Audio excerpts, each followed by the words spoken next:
सदा सत्स्वरूपं चिदानन्दकन्दं जगत्सम्भवस्थानसंहारहेतुं स्वभक्तेच्छया मानुषं दर्शयन्तं नमामीश्वरं सद्गुरुं साईनाथं नमामीश्वरं सद्गुरुं साईनाथम् भवद्ध्वान्तविध्वंसमार्ताण्डमीड्यं मनोवागतीतं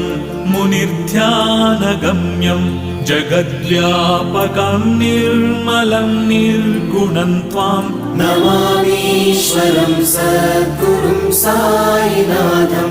नमामीश्वरं सद्गुरुं साईनाथम् भवाम्बोधिमग्नार्दितानां जनानां स्वपादाश्रितानां